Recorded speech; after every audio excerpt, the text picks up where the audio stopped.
ಶುಭ ಚರಣ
ಬಳಿ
ಜಯಸುಮಾರಿ ಗುರುವಿಯ ನೋಲಿಸಿ ಅವಳಲೆ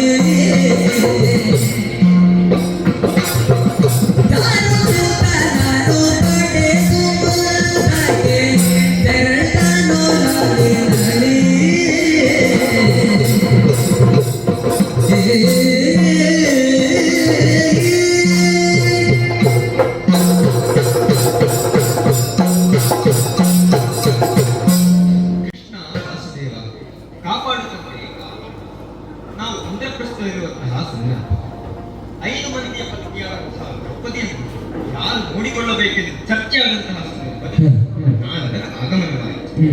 ಬಂದಂತಹ ನಾನು ಅದನ್ನು ಹೇಳಿದ್ದೇನಂತೆ, ಒಂದೊಂದು ವರ್ಷ ಒಬ್ಬೊಬ್ಬರು ನೋಡಿಕೊಳ್ಳಬೇಕೆಂದು. ಅವರ ಮಾತಿನಂತೆ ವರ್ಷ ಒಬ್ಬರಂತೆ ನೋಡಿಕೊಳ್ಳಲು ತೀರ್ಮಾನವಾಯಿತು. ಅಂತಹ ಸಂದರ್ಭದಲ್ಲಿ ಇನ್ನೊಬ್ಬರು ಶಯ್ಯಾಗಾರವನ್ನು ಪ್ರವೇಶ ಮಾಡುವಂತಿಲ್ಲ. ಪ್ರವೇಶ ಮಾಡಿದರೆ ಒಂದು ವರ್ಷ ತೀರ್ಥಯಾತ್ರೆಯನ್ನು ಕೈಗೊಳ್ಳಬೇಕು. ಈಗ ಅಣ್ಣನಾದ ಧರ್ಮರಾಯ ನೋಡಿಕೊಳ್ಳುತ್ತಾ ಇದ್ದಾನೆ. ಅಂತಹ ಸಂದರ್ಭದಲ್ಲಿ ಬ್ರಾಹ್ಮಣರ ಆಗಮನವಾಯಿತು.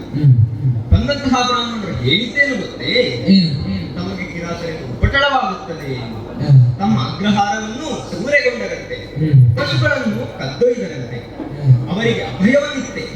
ಆ ಕಿರಾತರನ್ನು ಯುದ್ಧದಲ್ಲಿ ಸೋಲಿಸಿ ನಷ್ಟವಾದಂತಹ ಸಂಪತ್ತನ್ನು ಮರಳಿ ಒಪ್ಪಿಸುತ್ತೇನೆ. ಇಲ್ಲಿ ಇರುವುದು ಸಮಸ್ಯೆ. ಈಗ ಯುದ್ಧ ಮಾಡಲು ಶಸ್ತ್ರಾಸ್ತ್ರಗಳು ಬೇಕು. ಆದರೆ ಈ ಶಸ್ತ್ರಾಗಾರವಿರುವುದು ಶಯ್ಯಾಗಾರದ ಬಳಿಕ. ಶಯ್ಯಾಗಾರವನ್ನು ದಾಟಿಯೇ ಶಸ್ತ್ರಾಗಾರಕ್ಕೆ ಹೋಗಬೇಕು. ನಮ್ಮ ನಿಬಂಧನೆಯನ್ನು ನಡೆಯುವಂತಿಲ್ಲ. ಆದರೆ ಬ್ರಾಹ್ಮಣರಿಗಂತೂ ಮಾತು ಕೊಟ್ಟದ್ದಾಗಿದೆ. ಕೊಟ್ಟ ಮಾತನ್ನು ಪಾಲಿಸಬೇಕು. ಹಾಗಾಗಿ ನಾನು ತಡ ಮಾಡಲಿಲ್ಲ. ನೇರವಾಗಿ ಶಯ್ಯಾಗಾರನ್ನು ಪ್ರವೇಶ ಮಾಡಿದೆ. ಅಣ್ಣನಲ್ಲಿ ಕ್ಷಮೆಯಾಚಿಸಿದೆ. ಯುದ್ಧದ ಬಳಿಕ ತೀರ್ಥಯಾತ್ರೆಯನ್ನು ಕೈಗೊಳ್ಳುತ್ತೇನೆ. ಆ ರೀತಿಯಾಗಿ ಬ್ರಾಹ್ಮಣರಿಗೆ ಕೊಟ್ಟಂತಹ ಮಾತನ್ನು ಪಾಲಿಸಿದೆ. ನಂತರ ನಾನು ತೀರ್ಥಯಾತ್ರೆಯನ್ನು ಕೈಗೊಂಡೆ. ಹೊರಟಂತಹ ನಾನು ಗಂಗಾ ತೀರವನ್ನು ಬಂದು ತಲುಪಿದೆ. ಅಲ್ಲಿ ನನಗೆ ನಾಗಕುಮಾರಿಯಾದಂತಹ ರೂಪಿಯ ಪರಿಚಯವಾಯಿತು. ನಮ್ಮೊಳಗೆ ಮೋಹ ಉಂಟಾಯಿತು. ಆಕೆ ನನ್ನನ್ನು ನಾಗಲೋಕಕ್ಕೆ ಕರೆದುಕೊಂಡು ಹೋದರು. ಅಲ್ಲಿ ನಮ್ಮ ವಿವಾಹವಾಯಿತು. ಸದ್ಯೋಜಾತ ಎಂಬ ಪದ್ಧತಿಯಂತೆ ವಿವಾಹವಾದ ಕೂಡಲೇ ನಮಗೆ ಇರಾವಂತರೆನ್ನುವಂತಹ ಮಗನು ಜನಿಸಿದ. ಆಕೆ ನನ್ನನ್ನು ಪುನಃ ದಡಕ್ಕೆ ತಂದು ಬಿಟ್ಟಳು. ಅಲ್ಲಿಂದ ನಾನು ನನ್ನ ಪ್ರಯಾಣವನ್ನು ಮುಂದುವರಿಸಿದರಂತೆ.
ಸಂದರ್ಶನ ಮಾಡಿದೆ.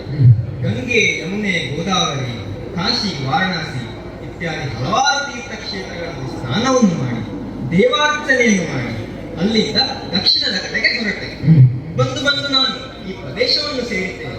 ಸಮೀಪದಲ್ಲಿಯೇ ವಿಸ್ತಾರವಾದಂತಹ ಸಾಗರ. ಅಲ್ಲಿ ಕಾಣುತ್ತಿರುವುದು ಲಂಕಾ ದ್ವೀಪ. ಈಗ ನನಗೊಂದು ರಾಮಾಯಣದ ಕಥೆಯು ನೆನಪು ಬರುತ್ತಾ ಇದೆ. ಇಲ್ಲೇ ಅಥವಾ ರಾಮ ಸೇತುವೆಯನ್ನು ನಿರ್ಮಿಸಿದ್ದು. ರಘುವರ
ಹಿಂದೆ ಇಲ್ಲೇ ಎಲ್ಲವೂ ರಾಮ ಸೇತುವೆಯನ್ನು ನಿರ್ಮಿಸಿದ್ದು, ಆದರೆ ಅರ್ಥವಾಗಿ ಕಾಣುತ್ತಾ ಇದೆ.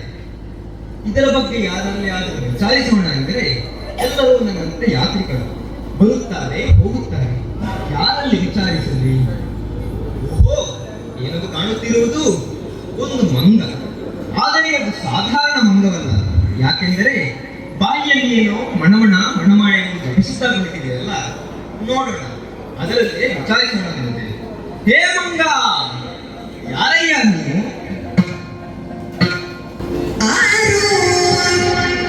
ವನದರ ನೀನು ಆರು ವನದರ ನೀನು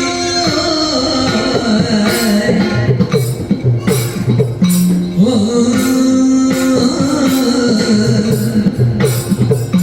ಓ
ಆದರೆ ನೀನಾದರೂ ಈ ಸುಡು ಬಿಸಿಲಿನಲ್ಲಿ ಕುಳಿತು ಆ ಬಿಸಿಲಿಗೆ ಮರಳೇ ಬಿಸಿಯಾಗಿ ಹೋಗಿದೆ.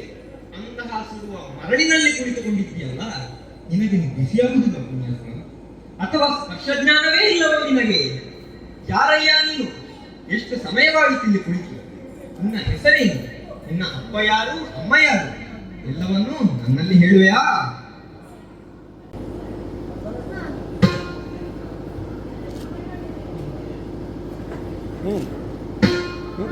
ಈ ಧನುಷ್ ಕೋಡಿ ಅನೇಕ ಕಾಲದಿಂದ ವಾಸಿಸುತ್ತಿದ್ದೇನೆ. ಎಷ್ಟೋ ಮಂದಿ ಯಾತ್ರಿಕರು ಬರುತ್ತಾರೆ ಹೋಗುತ್ತಾರೆ, ಯಾರು ನನ್ನನ್ನು ಮಾತನಾಡಿಸುವುದಿಲ್ಲ.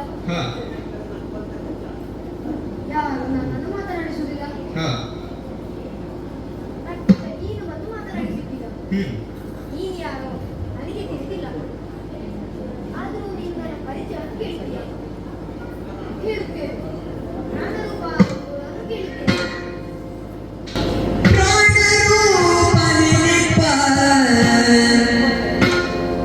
ವಾಯುವೇ ಜನಕ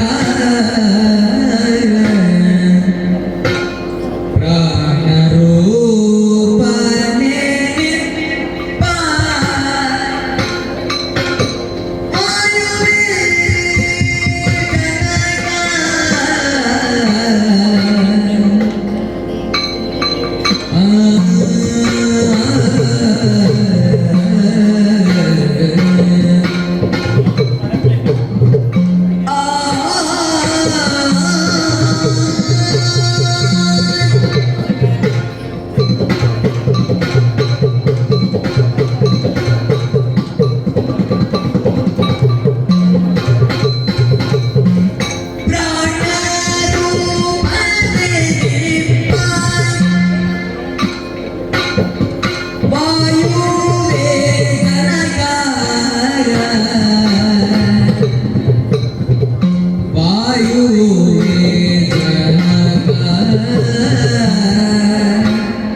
ಯಾವುದೇ ವ್ಯಕ್ತಿಗೋ ಅಥವಾ ಜೀವಿಗೋ ಜೀವಿಸಬೇಕೆಂದರೆ ವಾಯು ಬೇಕು. ಹ. ಆ ವಾಯುವೇ ನನ್ನ ಜನಕ. ಓಹೋ. ಮಾತೆ ಅಂಜನಾದೇವಿಯ ಕುಮಾರ ನಾನು. ಈ ಕ್ಷೋಣಿಯಲ್ಲಿ ನನ್ನನ್ನು ಅಕ್ಷೀಣ ಬಲ ಹನುಮ ಎಂದು ಕರೆಯುತ್ತಾರೆ. ಓಹೋ. ನಾನು ತ್ರೇತಾಯುಗದಲ್ಲೇ ಜೀವಿಸಿದ್ದವನು. ಹ್ಮ್. ಆಯ್ತಲ್ಲ, ನಿನ್ನ ಪ್ರಶ್ನೆಗೆ ಉತ್ತರವೊಂದು ಸಿಕ್ಕಿದೆಯಲ್ಲ, ನಿನ್ನ ಪ್ರಯಾಣವನ್ನು ಮುಂದುವರಿಸುವುದು. ಏನು ಹನುಮನೇ ನೀನು?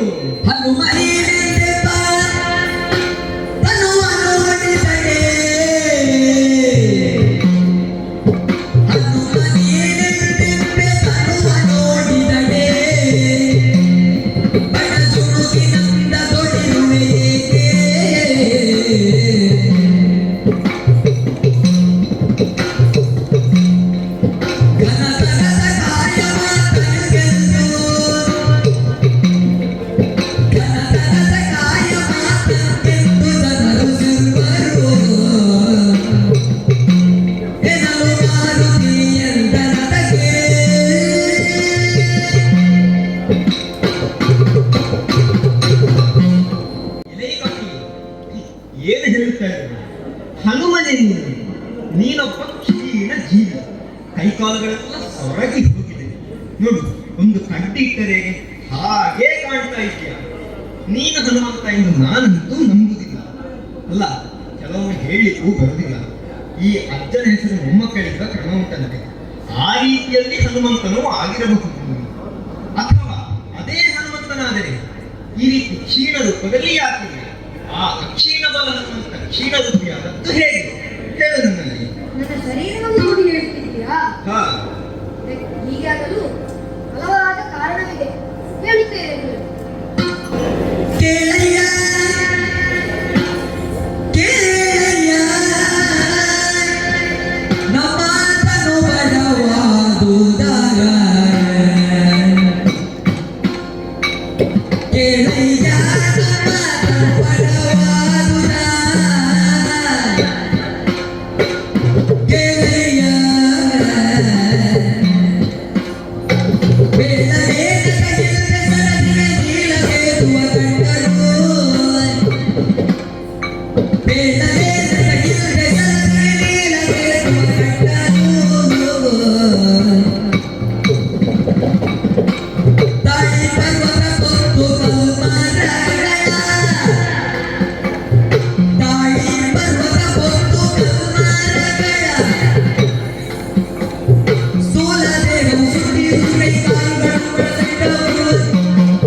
ಹೌದು.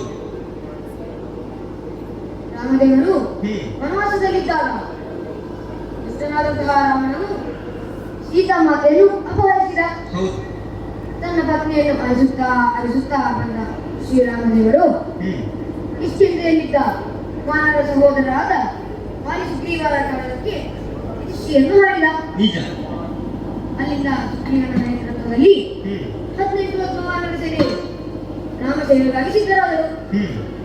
ವಿವಿಧ ಗುಂಪುಗಳಾಗಿ ದಕ್ಷಿಣ ಭಾಗಕ್ಕೆ ಬಂದಂತಹ ಯಶಸ್ಸನ್ನು ಗಳಿಸಿದರು. ಹ್ಮ್ ಶ್ರೀರಾಮಚಂದ್ರನಾಗಿ ಈ ವಿಸ್ತಾರವಾದಂತಹ ಸರದಿಯನ್ನು ಲಂಘಿಸಿ ಹ್ಮ್ ಲಂಕೆಯನ್ನು ಪ್ರವೇಶಿಸಿದರು. ಹ್ಮ್ ಅಲ್ಲಿ ಅಶೋಕಾವನದಲ್ಲಿ ಸೀತಾಮಾತೆಯನ್ನು ಕಂಡು ಬಂದೆ. ಹಾಗೆ ಬರುತ್ತಿರುವ ಕೆಲವು ರಾಕ್ಷಸರೆಲ್ಲ ನನ್ನನ್ನು ಕರೆಸಿದರು. ಹ್ಮ್ ಅವರನ್ನೆಲ್ಲ ನಾನು ಕೊಂದು ಲಂಕಾ ದಹನವನ್ನೇ ಮಾಡಿ ಬಂದೆ. ಓಹೋ ಹಾಗೆಯೇ ಲಂಕೆಗೆ ಸೇತುವೆಯನ್ನು ಕಟ್ಟಬೇಕಾಗಿತ್ತು. ಹ್ಮ್ ಹಾಗೆಯೇ ನಮ್ಮಲ್ಲಿ ನೀಲ ಎಂಬ ಕಪಿವಿಯರ ನೇತೃತ್ವದಲ್ಲಿ ಸೇತುವೆ ನಿರ್ಮಾಣವಾಯಿತು. ಹ್ಮ್ ಹಾಗೆಯೇ ಸೇತುವೆಗೆ ಬೇಕಾದಂತಹ ದೊಡ್ಡ ದೊಡ್ಡ ಬಂಡೆಕಲ್ಲುಗಳು, ವೃಕ್ಷಗಳು, ಮಣ್ಣುಗಳು ಅವರನ್ನೆಲ್ಲ ತರಬೇಕಾದ ಕೆಲಸ ನಾವು ಈ ಕಪಿಗಳು ಬಹಳ ಉತ್ಸಾಹದಿಂದ ಮಾಡಿದೆವು. ಹೌದು ಹಾಗೆಯೇ ಸೇತುವೆ ನಿರ್ಮಾಣವಾಯಿತು. ಹ್ಮ್ ಏನು ಹೇಳ್ತಿರುವೆ ಗಣಿತೆ ನಿನಗೆ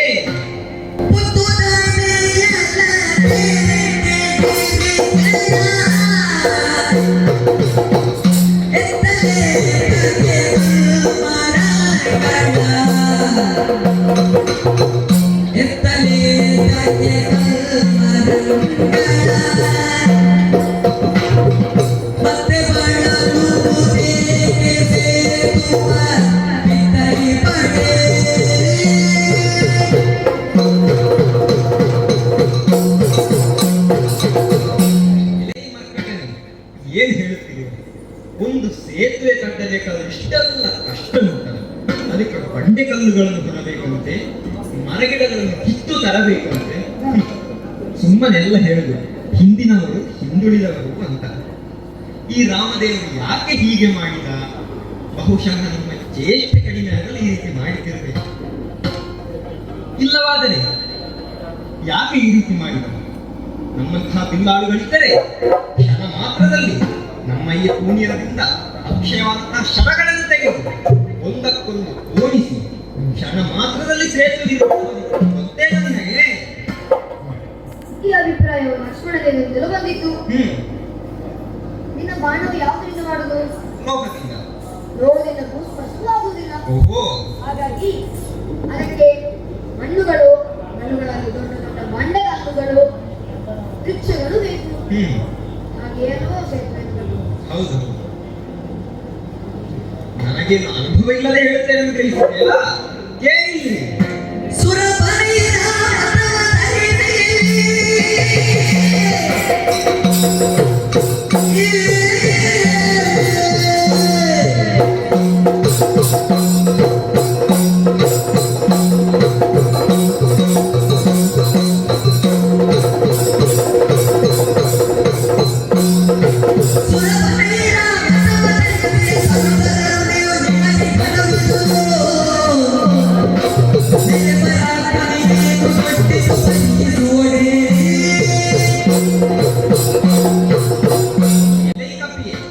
ಏನು ಅನುಭವ ಇಲ್ಲದೆ ಹೇಳ್ತೇನೆ ಎಂದು ಗ್ರಹಿಸಿದ್ದೇನೆ ನೀನು. ಕೇಳಿ, ಹಿಂದೊಮ್ಮೆ ಮಾತೆಯಾದಂತಹ ಕುಂತಿದೇವಿಗೆ ಗಜನೋಹಿ ವೃತ್ತವನ್ನು ಆಚರಿಸಬೇಕೆಂಬ ಆಸೆಯಾಗಿದೆ. ಅಮ್ಮನಿಗೆ ಮಾತು ಕೊಟ್ಟೆ, ಸುರಲೋಕದ ಐರಾವತವನ್ನೇ ಕಲಿಸಿಕೊಡುತ್ತೇನೆ ಎಂದು. ಅಮ್ಮನಿಗೆ ಕೊಟ್ಟಂತಹ ಮಾತನ್ನು ಪಾಲಿಸುವುದಕ್ಕಾಗಿ ಇಂದ್ರನಿಗೆ ಬಾಣಮುಖಿಯನ್ನು ಒಲೆಯನ್ನು ಕಳುಹಿಸಿದೆ. ಗಜನೋಹಿ ವೃತ್ತವನ್ನು ಆಚರಿಸಲು ಐರಾವತ ಹಾಗೂ ಹಲವಾರು ವಸ್ತುಗಳು ಬೇಕಿದೆ.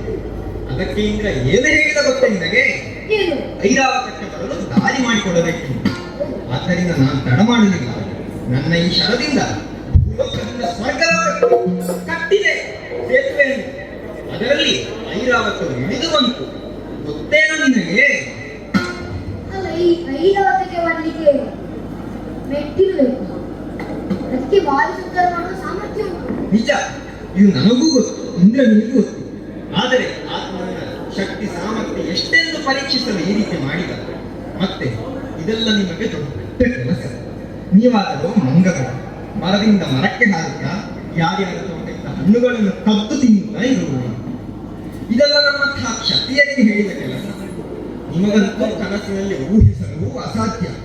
ಇದೆಲ್ಲ ನಿಮಗೆ ದೊಡ್ಡ ಕೆಲಸ. ಏನು ಹೇಳಿದೆ?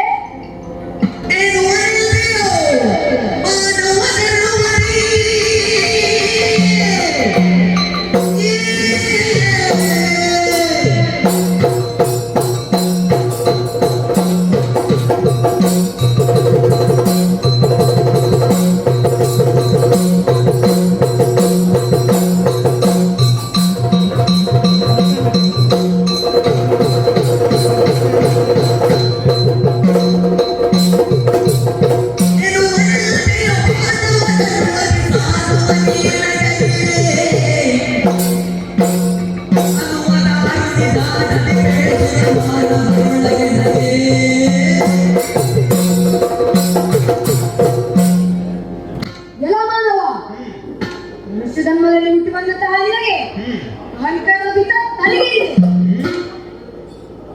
ಗರ್ಭಿಷ್ಠನಾಗಿ ಬಾಯಿ ಬಂದಂತೆ ಮಾತಾಡುತ್ತಿದ್ದೀಯಾ? ಹೇಳಿದ್ದಲ್ಲ ಆಗುವುದು ಎಂದು ಭಾವಿಸಿದ್ದೀಯಾ?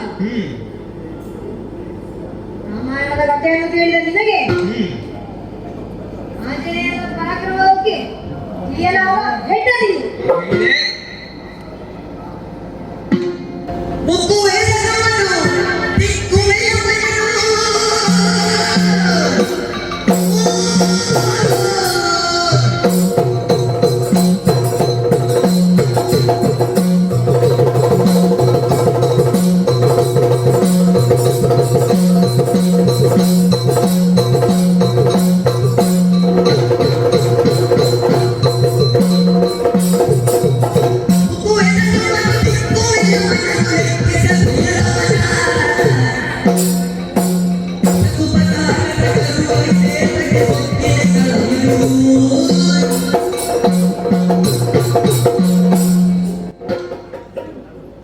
ಸಿಟ್ಟು ಬಂದ್ರೆ ಏನು ಮಾಡಿದ್ರು ಗೊತ್ತಾ? ಏನು ಮಾಡುದು? ಹುಕ್ಕುವ ಜಗವನ್ನು ಅಂದ್ರೆ ಈ ಜಗವನ್ನೇ ನಾಶ ಮಾಡಿಬಿಟ್ಟೇನೆ. ಕಾಲಾಂತಕನಾದ ಯವನೇ ಬರಲಿ, ಅವನನ್ನು ನನ್ನ ಈ ಬುದ್ಧಿಗಳಿಂದ ತಿಕ್ಕಿ ತಿಕ್ಕಿ ಪುಡಿ ಪುಡಿ ಮಾಡಿದೆ. ಆ ಭೈರವನ ದಾಳಿಯನ್ನೇ ಕಿತ್ತು ಎಸಿದೆ. ಹೇಳಿದ್ದಲಾಗುತ್ತೆ ಎಂದು ಭಾವಿಸುತ್ತೀಯಾ?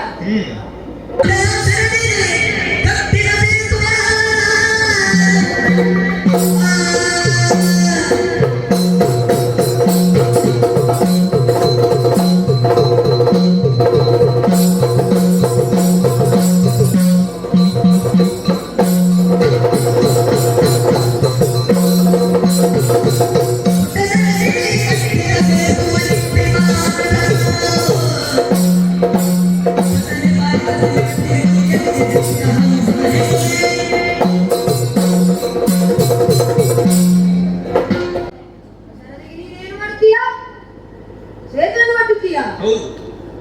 ಆ ಕಟ್ಟಿದ ಸೇತುವೆಯನ್ನು ನಾನು ಮುರಿದೆನು. ಯಾಕೆಂದರೆ ಅಲ್ಲಿ ರಾಮದೇವರ ಆಜ್ಞೆಯಂತೆ ಇಲ್ಲಿ ವಿಭೀಷಣನ ರಕ್ಷಣೆಗಾಗಿ ಸೇತುವೆ ಬೇಡ ಅಂತಿದ್ದ ಮೇಲೆ ಅದರ ವಿರುದ್ಧವಾಗಿ ಯಾರೇ ಸೇತುವೆಯನ್ನು ಕಟ್ಟಲಿ ಅದನ್ನು ನಾನು ಮುರಿಯುವುದು. ಮುರಿಯಲಾಗಲಿಲ್ಲ ಅಂತಾದರೆ ನಾನಿಷ್ಟರವರೆಗೆ ರಾಮದಾಸನಾಗಿದ್ದೆ. ಇನ್ನು ನಾನು ರಾಮದಾಸನಲ್ಲ, ಇಂಥ ಹನುಮನೇ ಅಲ್ಲ. ಇದು ನನ್ನ ಶಪಥ. ನಾನು ಮುದ್ದೆ ಎಂದಾದ್ರೆ ನೀನೇನು ಮಾಡ್ತೀಯ? 3 ಬಾರಿ ಕಟ್ಟಬೇಕು ನಾನು.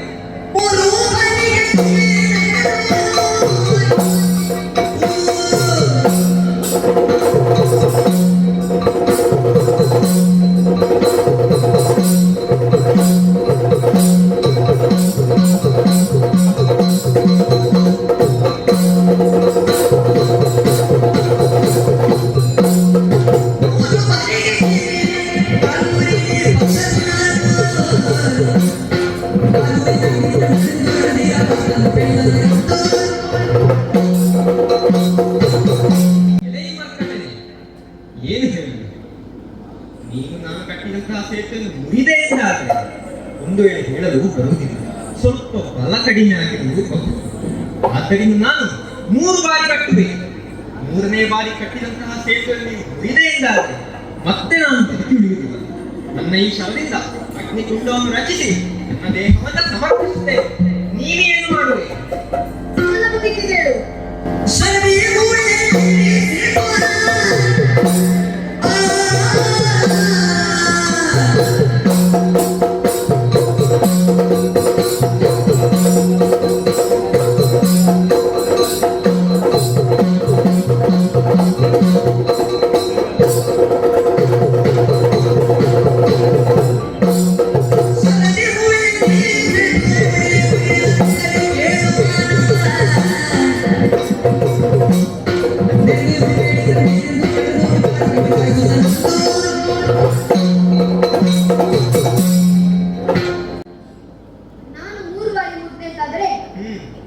ನೀನು ಅಗ್ನಿಗೆ ಹಾರಿ ಸಾಯುತ್ತೆ ಅಂತ ಹೇಳ್ತೀಯ. ಆದ್ರೆ ನನಗೆ ಸಾಯಲಿಕ್ಕೆ ಆಗುದಿಲ್ಲ. ಯಾಕೆ? ಯಾಕೆಂದರೆ ನನಗೆ ಚಿರಂಜೀವಿ ಯುಕ್ತ ಹ್ಮ್ ಅದನ್ನು ನಾನು ತಪ್ಪಿಸಲಾಗುವುದಿಲ್ಲ. ಹ್ಮ್ ಆದರೆ ಇಷ್ಟರವರೆಗೆ ರಾಮದಾಸನಾಗಿದ್ದ ನಾನು ಹ್ಮ್ ಇನ್ನು ನೀನು ಹೇಳಿದಾಗ ಕೇಳುತ್ತೇನೆ. ಓ, ಈ ಮಂಗನ ಸಹಾಸ ಬೇಕಾ ನಿಮಗೆ? ಎಂತ ಹುಡುಗಿ ಎಂತ ಪಾಪಡು.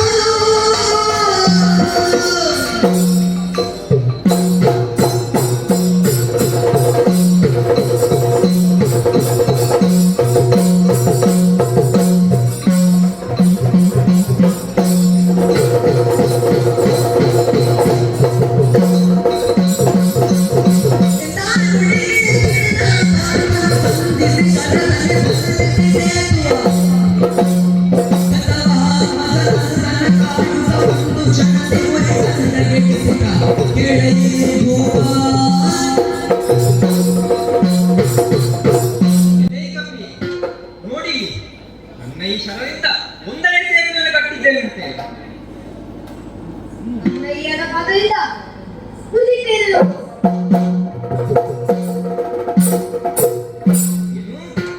ಇನ್ನು ಬಲವಂತಾದಂತಹ ಶರಗಳಿಂದ ಎರಡನೇ ಸೇತುವೆಯನ್ನು ಕಟ್ಟಿದ್ದೇನಂತೆ. ಇನ್ನು ಬಲವನ್ನು ಹಾಕಿ ಕುದಿತೇನೆ. ಓಹೋ, ಇನ್ನಂತೂ ತಡ ಮಾಡುವುದಿಲ್ಲ. ಇನ್ನು ಶಕ್ತಿಯುತವಾದಂತಹ ಶರಗಳಿಂದ ಮೂರನೇ ಸೇತುವೆಯನ್ನು ಕಟ್ಟಿದ್ದೇನೆ. ನನ್ನ ಪೂರ್ಣ ಬಲವನ್ನು ಹಾಕಿ ಕುದಿತೇನೆ.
ಮಾನವ, ಏ ಮಾನವ, ಏನಾಯ್ತು? ನೀನು ಬಾರಿ ಬಲಿಷ್ಠವಂತವಲ್ಲವೇ? ಸಾಮರ್ಥ್ಯವಂತ. ನಿನ್ನ ಈ ಕೈ ಚಳಕವು ವರ್ಣಿಸಲಾಗದ. ಆದರೂ ಕೂಡ ಏನು ಮಾಡಲಿ, ಸೇತುವೆಯನ್ನು ನಾನು ಮುರಿದಿದ್ದೇನೆ ಅಲ್ವಾ? ನೀನು ರಚಿಸಿದ್ದು ಸೇತುವೆಯೋ ಅಲ್ಲ ನಿನ್ನ ಪತ್ನಿಯ ತಲೆಗೆ ಮುಡಿಸಿರುವ ಹೂವಿನ ಮಾಲೆ? ಏನಾದ್ರೂ ಸರಿ, ಏನು ಆಲೋಚನೆ ಮಾಡ್ತಿದ್ಯಾ ನೀನು? ಬೆಂಕಿ ಅಲ್ಲಿಗೆ ಕಷ್ಟ ಉಂಟಲ್ವಾ? ಆಗದಿದ್ರೆ ಹೇಳು.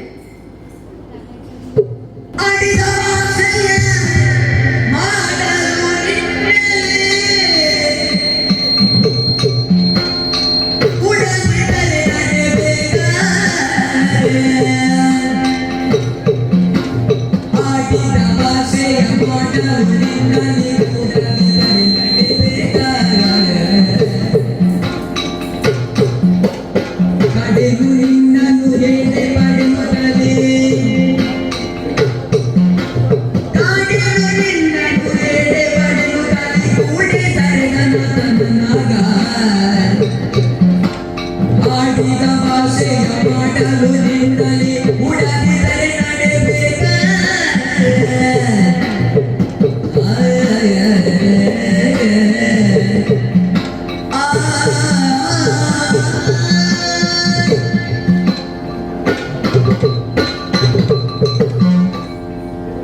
ಮಾಡಿದ ಭಾಷೆ ಹಾಗೆ ಆಯ್ತು ಅಂತ ಹಾಗೆ ಆಯ್ತು.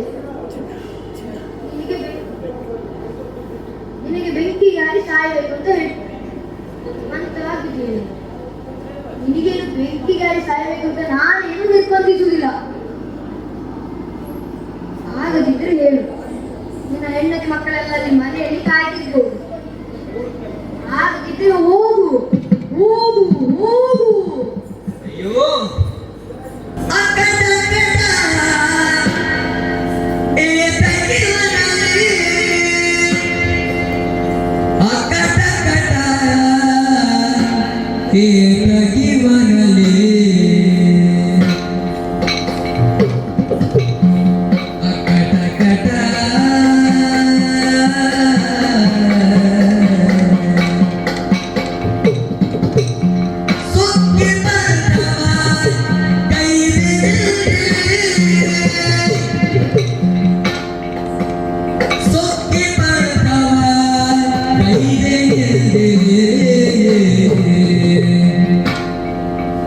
ಮಕ್ಕಳಾಟಿಗೆ ಮುಂದುವರೆದುದೇ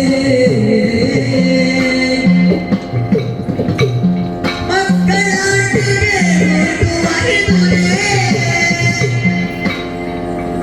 ಹಕ್ಕಿದೆ ರಣದಯವು ಮಾಡುವುದೇ ಹಕ್ಕಿದೆ ರಣದಯವು ಮಾಡುವುದೇ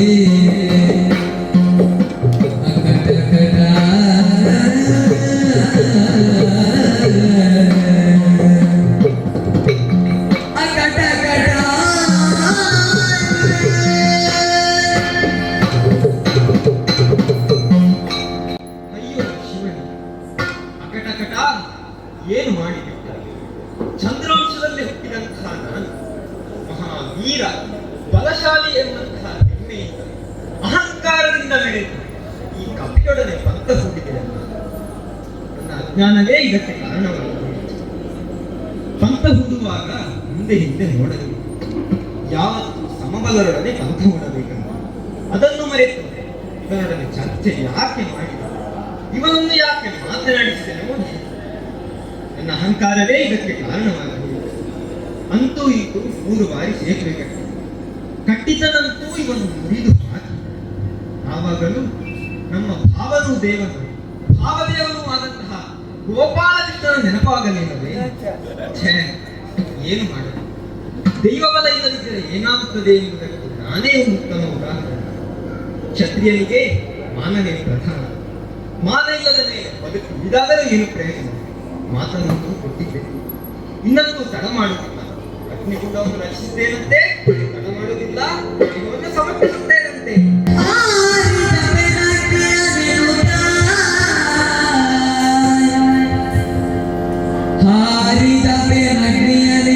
ಮನವಾರೆ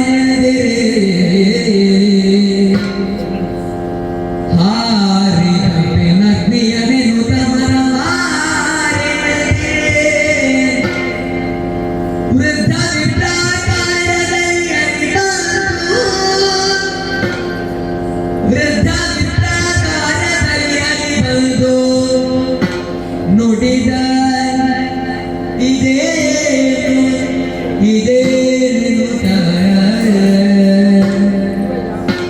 ಹಾರಿದ ಬೆನಗ್ನಿಯ ನಿರುತ ಮನವಾರೆ ವೃದ್ಧ ವಿಪ್ರಾಕಾರದಲ್ಲಿ ಬಂದು ನುಡಿದ ಇದೇನು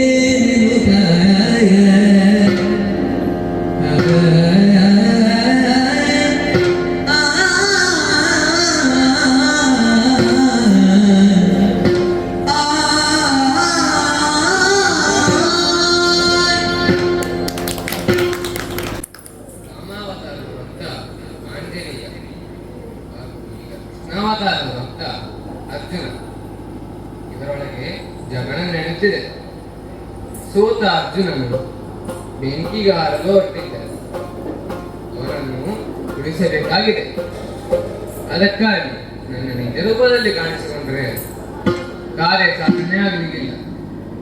ಆದ್ದರಿಂದ ಎಲ್ಲರೂ ಒಪ್ಪುವಂತ ವೃದ್ಧ ಬ್ರಾಹ್ಮಣನಾಗಿ ಕಾಣಿಸಿಕೊಳ್ಳುತ್ತೇನೆ. ಏನಿದು ನಿಮ್ಮಲ್ಲೇ ಸಂವಾದ? ಏನಿದು? ಏನಿದು?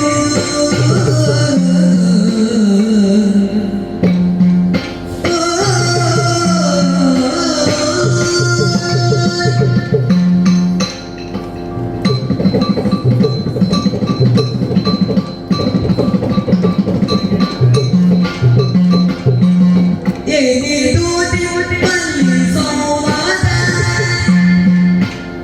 ಸಾಕಯ್ಯ ತಿಳಿಸಿ ನಾನು ಹೇಳಿಕೊಂಡ ಬೇಡ. ಸಾಕಯ್ಯ ತಿಳಿಸಿ ನಾನು ಹೇಳಿಕೊಂಡ ಬೇಡ.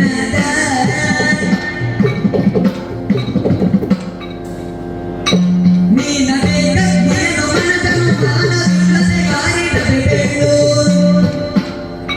ನೀನದೇ ಕತ್ತಿಯನ್ನು ಮನದನ್ನು ಮಾನವಿಲ್ಲದೆ ಗಾರಿಡಬೇಡು. ಏನಿರೋ ತಾನು ಮಾರುವನು ಮಾರುವನು ಘಟಘಟ ಸುಮ್ಮನೆ. ಏನಿದು ನಿಮ್ಮಲ್ಲಿ ಸಂವಾದ? ಸಾಕಯ್ಯ ತಡೆಯಿರಿ ನಾನು ಕೇಳಿಕೊಂಡ ಬೇಡ. ಆ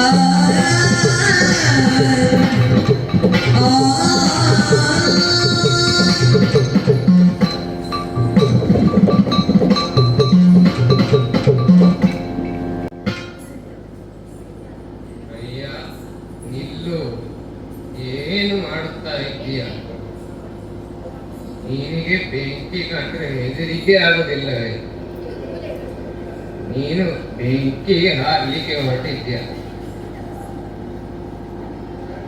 ಮನುಷ್ಯರು ತನ್ನ ಜೀವ ಉಳಿಸಲು ಏನು ಬೇಕಾದರೂ ಮಾಡ್ತಾರೆ. ಏನು ನಿಮ್ಮಲ್ಲಿ ಮಾತಿನ ಜಗಳ ಏನಾದರೂ ಆಗಿದೆಯೋ? ಏನಾಯ್ತು? ಸರಿ, ಎಂದು ಕಪಟ ವಿಪ್ರ ನುಡಿಯಲು ಕೇಳುವ ಸಂಕ್ರಾಂತನಾದ ನುಡಿದಾಟವನೋಡು. ಬಂದಿದ್ದೆ ಮೂವೇಳೆ ಕೂಡಲಿಯಿಂದ ಸೇತುವನದನು ಉಳಿದರೆ ಕಪಿಲು ನಾನೆಂದ ನೀ ಕಪಿವನ ಕೈಯಲ್ಲಿ ಎಂದು ಕಪಟ ವಿಪ್ರ ನುಡಿಯಲು.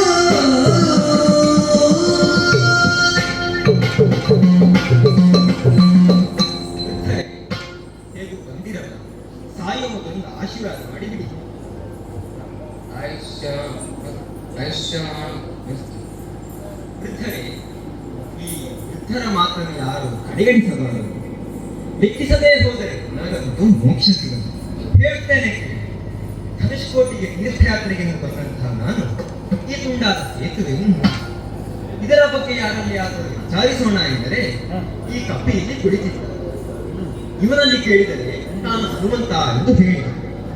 ಮತ್ತೆ ಕೇಳಿದೆ, ನಿನ್ನ ರೂಪ ಯಾಕೆ ಈ ರೀತಿ ಕ್ಷೀಣವಾಯಿತು? ಆಗಾತ ಹೇಳಿದ್ದೇನು ಗೊತ್ತೇ, ನಾನು ಸೇತುವೆ ನಿರ್ಮಾಣ ಮಾಡಿ ಬಂಡೆಕಲ್ಲುಗಳನ್ನು ಹೊತ್ತು ರೂಪ ಚಿಕ್ಕದಾಯಿತು ಅಂತ ಹೇಳಿದೆ.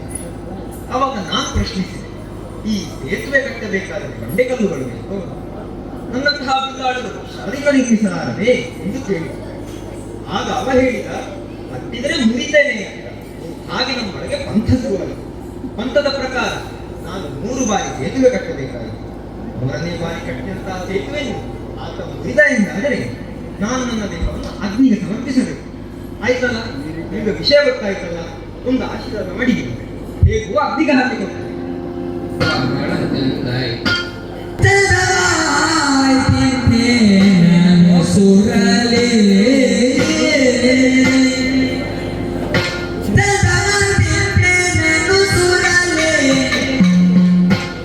ನಿಮ್ಮ ನಿಮ್ಮಯ ಸೌರ್ಯವನ್ನು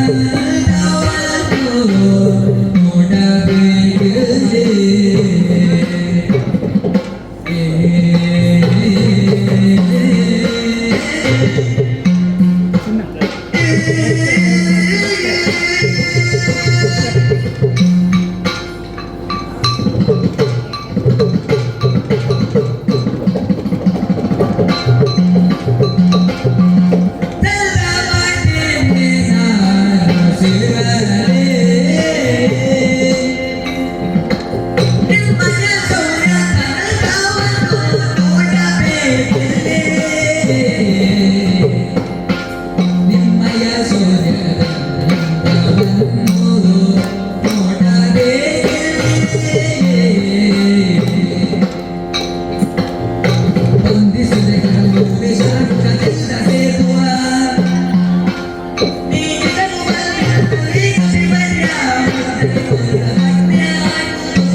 ಬಹಳ ಚಂದ ಆಯ್ತು.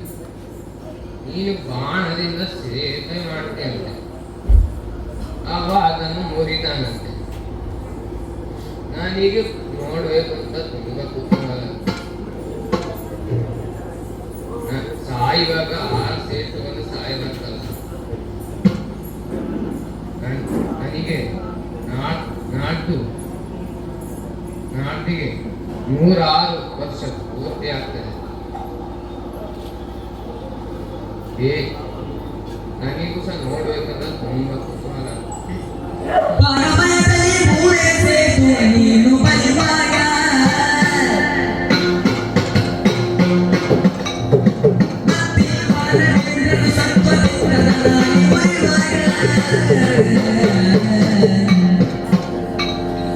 ಕಂಡೆ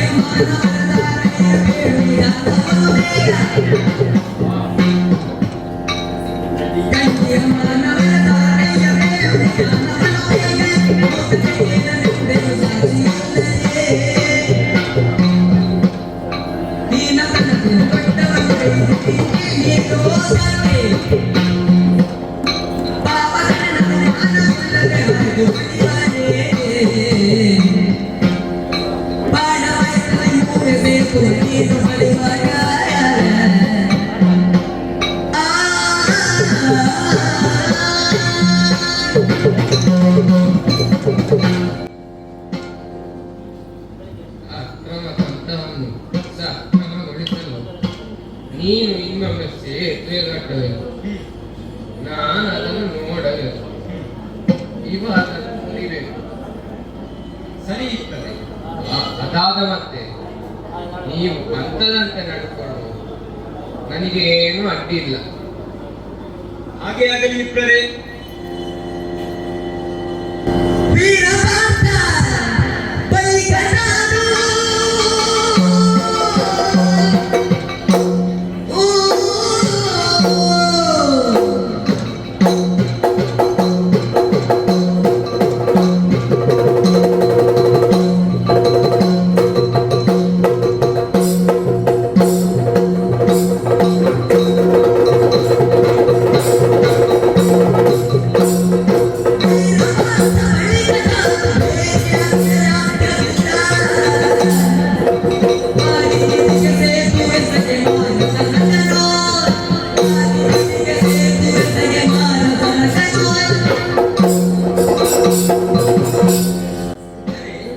ನಿಮ್ಮ ಮಾತಿನ ಇನ್ನೊಮ್ಮೆ ಸೇತುವೆಯನ್ನು ಕೊಟ್ಟಿದ್ದೇನೆ.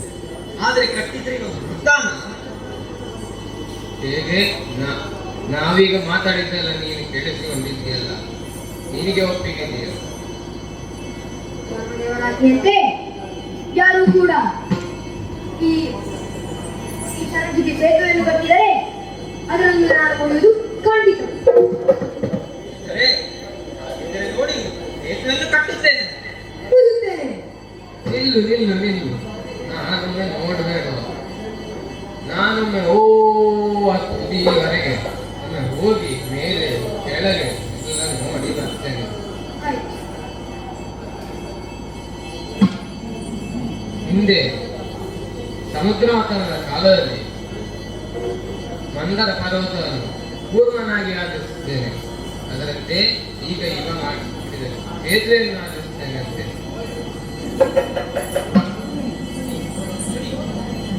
ಬರುತ್ತೇನೆ. ಅರರೆ ಅರರೆ ರಾಮಭಕ್ತನಿಂದ ಬಿರುದು ಹೋಯಿತೆ. ಅರರೆ ರಾಮಭಕ್ತನಿಂದ ಬಿರುದು ಹೋಯಿತೆ. ಅಕ್ಕಟ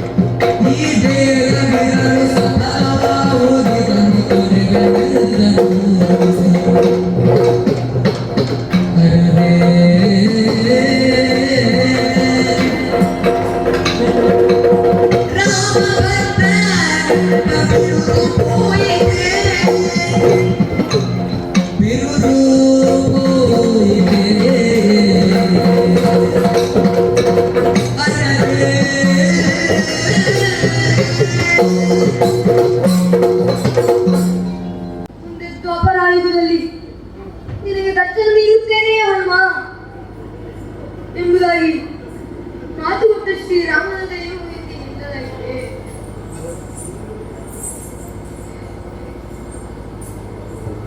ಶ್ರೀರಾಮನನ್ನು ಕಾಯುತ್ತಾ ಇದ್ದ ನಾನು ಬಿಸಿಲು ಮಳೆ ಚಳಿಗಳನ್ನು ಲೆಕ್ಕಿಸದೆ ಈ ಹೊಲದ ರಾಶಿಯ ಮೇಲೆ ಕುಳಿತುಕೊಂಡಿದ್ದ ನನಗೆ ಕೊನೆಗೂ ಈಗ ಆಯ್ತಲ್ಲ.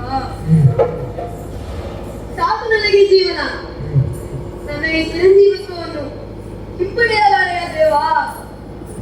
ಇನ್ನು ತಡವಾಡುವುದಿಲ್ಲ. ಹಿಂದೆ ಮಾರುತಿಗೆ ಮಾತು ಕೊಟ್ಟಂತೆ ಮುಂದಿನ ಯುಗದಲ್ಲಿ ಅವನಿಗೆ ರಾಮನಾಗಿ ಕಾಣಿಸಿಕೊಳ್ಳುತ್ತೇನೆ ಎಂದಿದ್ದು. ಅದರಂತೆ ಇದು ಕಾಣಿಸಿಕೊಳ್ಳುತ್ತೇನೆ.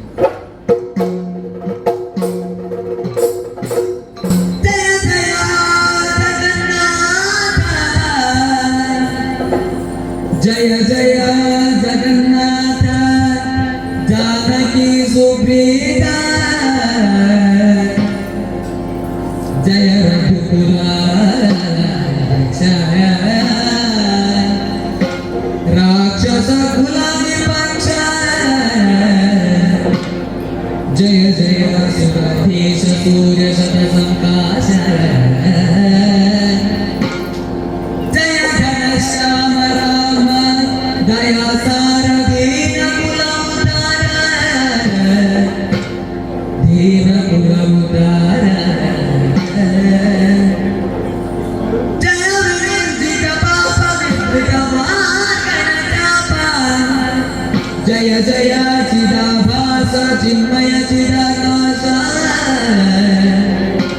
ಜಯ ಜಯ ಜಯ ಜಯ ಜಯ ಜಯ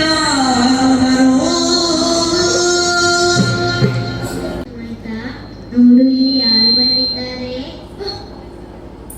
ತಿಳಿದದ್ಭುತ. ಒಂದೇ ರಾಮ ರಾಮ ರಾಮ.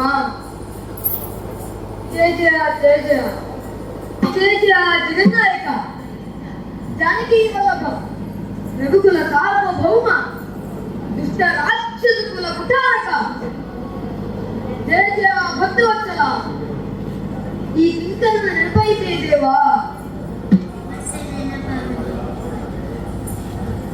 ನಿಮ್ಮ ಭಕ್ತರಿಗೆ ಇಂದು ಸೋಲಾಯ್ತಲ್ಲ, ಕೊನೆಗೂ ಈ ಗತಿ ಆಯ್ತು. ಇಡೀ ಜೀವನ ಈ ಚಿರಂಜೀವತ್ವವನ್ನು ಹಿಂಪಡೆಯಲಾರೆಯಲ್ವಾ? ರಾಜಕುಮಾರ ವಾದಕುಮಾರ ಕೇಳು ವಾದಕುಮಾರ ಕೇಳು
ಬಹಳ ಚಿಂತೆ ಐತೆ.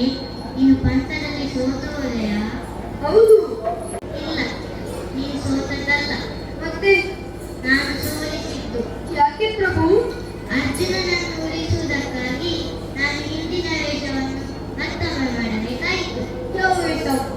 ಅಂದು ಸಮುದ್ರ ಮಥನದ ಸಂದರ್ಭದಲ್ಲಿ ನಾನು ಮಂದಾರ ಪರ್ವತವನ್ನು ಕೂರ್ಮನಾಗಿ ಆಧರಿಸಿದ್ದೆ.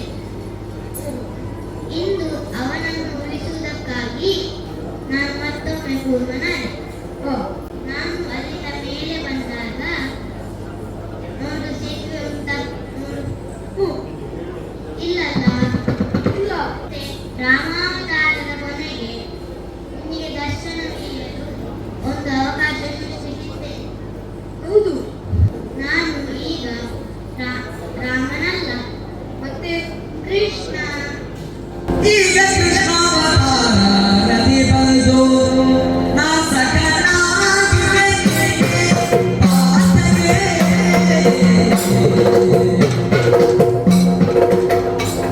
ಲೋಕದಲ್ಲಿರಲು ನಿನ್ನಂತೆ ಸಂಪರ್ಕವು ಲೋಕದಲ್ಲಿರಲು ನಿನ್ನಂತೆ ಸಂಪರ್ಕವು ಹೇಗೆ ಬಿಡಬೇಡಿ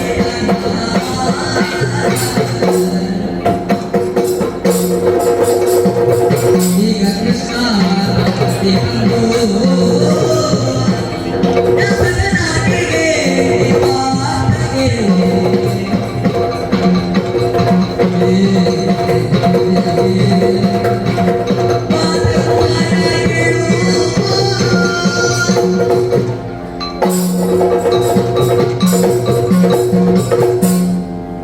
ಈಗ ನಾನು ಕೃಷ್ಣ ಇದ್ದೇನೆ. ಹಾಗೆ ಈ ಅರ್ಜುನನು ನನ್ನ ಭಕ್ತ.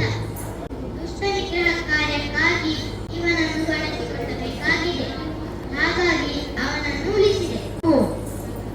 ಮುಂದೆ ನಿನ್ನಿಂದ ಒಂದು ಕೆಲಸವಾಗಬೇಕಾಗಿದೆ. ಅದೇನು ಕೆಲಸ ಪ್ರಭು? ಈ ಅರ್ಜುನನಿಗೆ ನೀನು ಸಹಾಯಕನಾಗಿ ಅವನು ಕರೆದಾಗ ನೀನು ಹೋಗಬೇಕು. ಯಾಕೆ? ಅದು ನನಗೆ ಅಪಮಾನವಲ್ಲವೇ? ಏಕೆಂದರೆ ನಿನ್ನ ಅಪ್ಪ ವಾಯುವಿನ ಮಗನೇ ಭೀಮಸೇನ, ಅವನ ತಮ್ಮನೇ ಈ ಅರ್ಜುನ. ಹಾಗಾಗಿ ನಿನಗೇನು ಅವಮಾನವಿಲ್ಲ. ಇದು ನನ್ನ ಆಜ್ಞೆ. ರಕ್ತವೂ ಈಡೇರಿದಾಗ ಆಯಿತು. ಹೌದು. ಸಂತೋಷವೂ ಆಯ್ತಲ್ಲ. ನಿಮ್ಮ ದರ್ಶನ ಭಾಗ್ಯಕ್ಕಾಗಿ ಕಾಯುತ್ತಿದ್ದ ನನಗೆ ಮತ್ತಿನ್ನೇನು ಬೇಕು? ಗೆದ್ದದ್ದು ಯಾರು, ಸೋತದ್ದು ಯಾರು? ನಾನು ಸೋತದ್ದು. ಯಾಕೆಂದ್ರೆ ನನಗೆ ನಿನ್ನ ಸೇತುವೆ ಮುರಿಲಿಕ್ಕಾಗಲಿಲ್ವಲ್ಲ.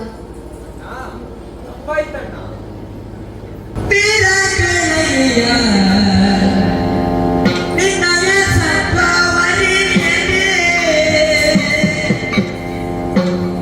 ಪಿರಕಳೆಯ ನಿನ್ನಯ ಸತ್ವವರಿಯೇ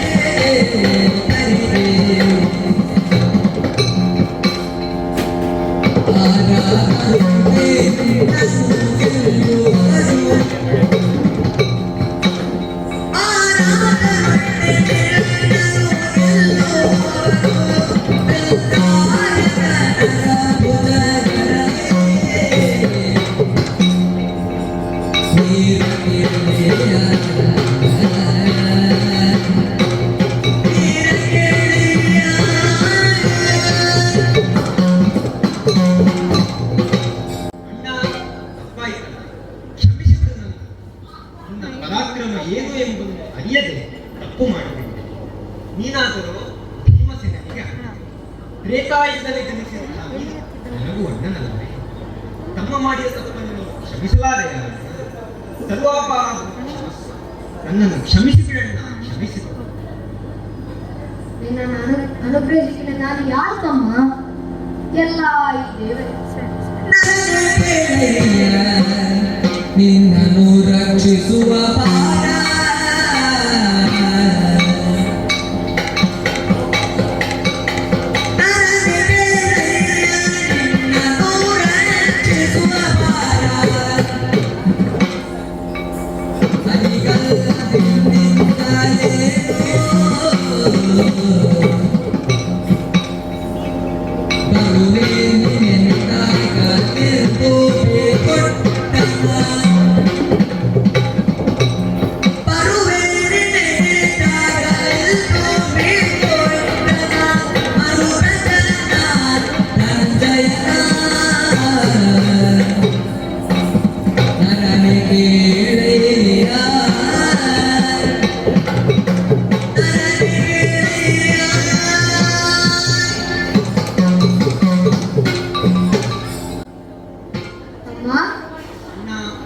ನಿನ್ನನ್ನು ಅನುಗ್ರಹಿಸುವುದಕ್ಕೆ ನಾನು ಯಾರು?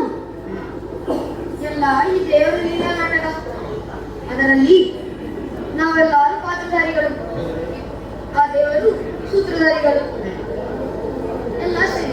ಈಗ ಗೆದ್ದದ್ದು ಯಾರು, ಸೋತದ್ದು ಯಾರು? ನೀನು ಗೆದ್ದವ, ನಾನು ಸೋತವ. ಯಾಕೆ? ಏನು ಆಗಬಾರದೆ?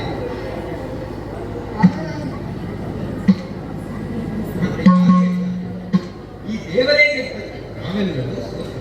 ಹೌದು. ಆಗ ಈ ಪುಣ್ಯ ಕಥೆಯನ್ನು ಯಾರು ಆಡ್ತಾರೋ ಆಡಿಸ್ತಾರೋ, ಕೇಳ್ತಾರೋ ಕೇಳಿ ಆನಂದಿಸ್ತಾರೋ ಅವರಿಗೆಲ್ಲರಿಗೂ ಸ್ಥಳದೇವರಾದಂತಹ ಸುಬ್ರಹ್ಮಣ್ಯ ಸ್ವಾಮಿ ದೇವರು ಸನ್ಮಂಗಳವನ್ನು ಉಂಟು ಮಾಡಲು ಈ ಕಥೆಗೆ ಮಂಗಳವನ್ನು ಮಾಡಲು ಭಾಗವತರು ಹೇಳಿ. ಸರ್ವಮಂಗಳ ಮಾಂಗಲ್ಯೆ ಶಿವೆ ಸರ್ವಾರ್ಥಸಾಧಿಕೆ ಶರಣ್ಯೇ ತ್ರ್ಯಂಬಕೆ ಗೌರಿ ನಾರಾಯಣಿ ನಮೋಸ್ತುತೆ ಕಲ್ಯಾಣಾಧುನಗಾತ್ರಾಯ ಕಾಮಿತಾರ್ಥಪ್ರದಾಯಿನೇ ಶ್ರೀ ವೆಂಕಟನಾಥಾಯ ಶ್ರೀನಿವಾಸಾಯ ಮಂಗಳೋ ಧರೆಯೋಳು ಬೆಸರಾಂತ ಮುಳಿಯ ಕ್ಷೇತ್ರದಲ್ಲಿ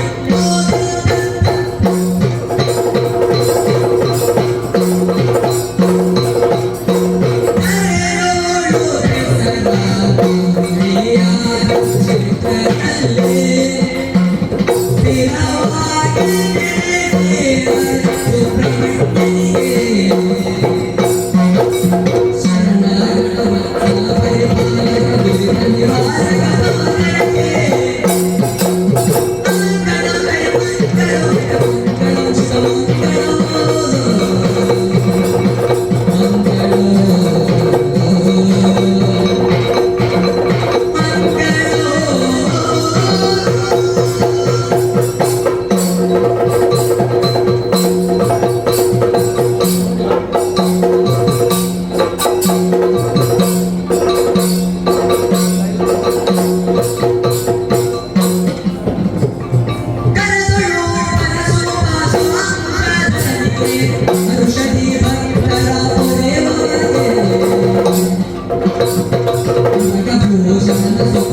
Terima kasih.